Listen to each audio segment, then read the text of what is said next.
Your brain is lying to you the second your stop loss hits. That burning urge to jump back in and make it back isn't a strategy. It's a dopamine-fueled trap that leads to account liquidation. Today, we are installing a psychological circuit breaker to kill the revenge trading cycle forever.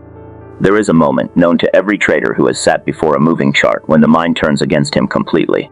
The loss has just been printed, the number is real, and before the chart has moved another tick, something happens inside him that has nothing to do with the market. His pulse quickens, his thinking narrows, and he begins to construct with great urgency a reason to get back in. That burning need to win it back immediately in the same session, before the day is over, that is not strategy. That is not speculation. That is a trap that has emptied more accounts than bad judgment, bad news, and bad markets combined. I have seen it in the bucket shops. I have seen it in the finest brokerage rooms on the street. I have seen it in myself, in the worst years of my career, when I convinced myself that the next trade would undo what the last one had done. And I am here to tell you precisely why it happens, and precisely what you must do to stop it. Because if you do not stop it, the market will teach you to stop in its own way, at a price you cannot afford. Let me ask you a hard question. In the moment after a loss, do you trust your own mind? Do you believe the thoughts that arrive in rapid succession have?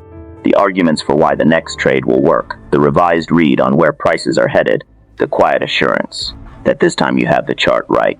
You should not then, not in that state. Here is what is actually happening. When a man takes a significant loss, something in him is wounded that has very little to do with money. His pride is struck. His judgment has been questioned, not by any man in the room, but by the market itself, which is the most indifferent judge there is. The human mind does not sit quietly with that wound. It demands action. It manufactures urgency. It insists, with great conviction, that the only remedy is the next trade. Picture the man in the brokerage room, leaning toward the board, his eyes fixed on the running quotes. He had a plan when the morning began. He set his limits. He told himself he would be disciplined. But the loss came, and now the plan is somewhere on the floor behind him, and he is watching the chart with the eyes of a man who is no longer trading the market. He is trading his own feelings. He is trying to settle a score with a board of numbers that does not know his name and does not care what he lost this morning. That is the emotional spiral. It begins with one loss. It ends with widened positions, abandoned rules, ignored stops, and the margin call that arrives without sympathy. I watched this cycle destroy men in 1907. I watched again in 1929. Different names, the same sequence.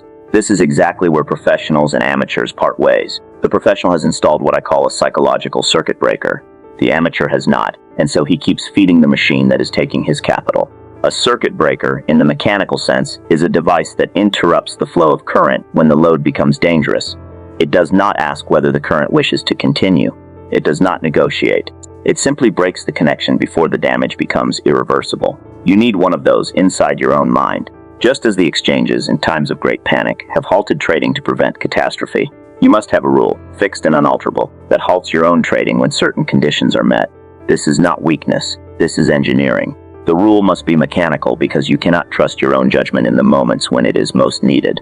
If the rule depends on your feeling that you are calm enough to continue, it will fail you every time. A man who is not calm rarely believes himself to be agitated.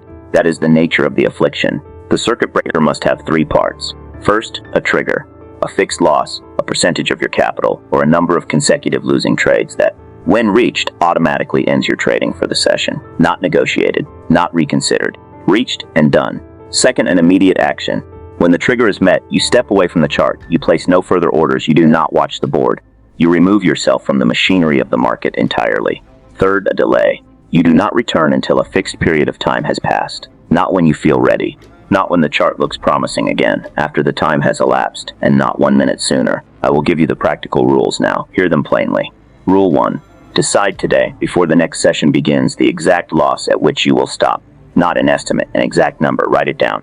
Rule 2. When that number is reached, stop. No new positions in that session. Not one. Rule 3. Write down what happened, what trade you took, what your plan called for, where you deviated, and what the loss resulted from. Not to punish yourself. To understand what you will face again. Rule 4. Wait the full period. If you have said 1 full day, then 1 full day. If you have said until the next opening, then the next opening. Not 1 hour sooner because the chart looks favorable. Your task is not to avenge the last trade. Your task is to preserve capital for the next sound opportunity. Think carefully about what I have just said. Picture your account 6 months from today if you do not install this rule. Picture the sessions where 1 loss became 2, 2 became 4, and the morning's plan became the afternoon's disaster. Picture the weeks when you returned again and again to the same market, trying to reclaim what had already gone, and gave it more besides. That is not a hypothetical. That is the path that awaits every man who relies on willpower alone in the moments when willpower is most depleted. The circuit breaker removes willpower from the equation entirely. The rule decides so that you do not have to. Now I want to speak about something deeper. The first time you obey this rule, it will feel like surrender. You will be watching the chart move from a distance, convinced that you have missed the trade that would have set the morning right. Perhaps you have. It does not matter. What matters is what you have begun to build. Every time you stop when the rule says to stop, you are rewriting the pattern that has damaged you. The old pattern runs like this: loss, then urgency, then another trade, then deeper loss. The new pattern, the one you are installing, runs differently. Loss, then the circuit breaker, then separation from the chart, then reflection, then return when the mind is steady. You will not change this by hearing it once. You will not change it by agreeing quietly in your chair this evening. You will change it only by obeying the rule, again and again, until the new pattern is as natural as the old one was destructive. If you truly consider yourself a serious speculator, I want you to answer for yourself why you behave like the bucket shop crowd after a loss. The bucket shop man acts on impulse because he has no method and no understanding of markets. He chases, he doubles, he hopes you know better, or you say you do. The question is whether your conduct after losses proves it. The chart reader who walks away after a bad session is not conceding defeat. He is demonstrating that he knows the difference between speculation and emotion. He is protecting the capital that will allow him to return the next day with a clear mind and a sound position. The man who stays and fights the chart after a loss is not demonstrating courage.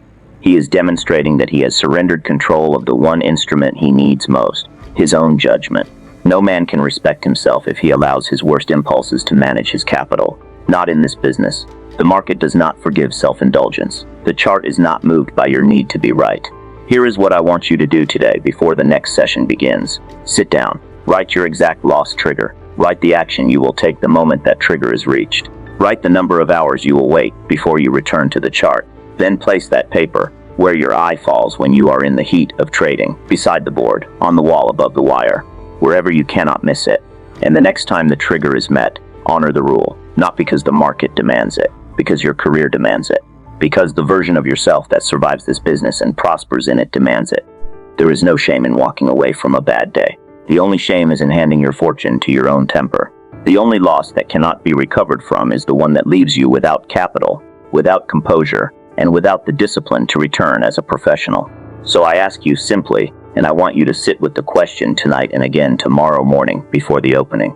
Will you continue as you have been, trusting the agitated mind to find its way back after a loss?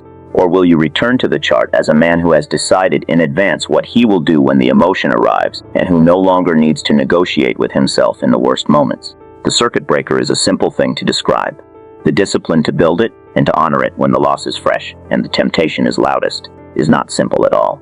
But that is precisely what separates the men who endure in this business from those who do not. You have the information now. The rest is entirely yours to decide.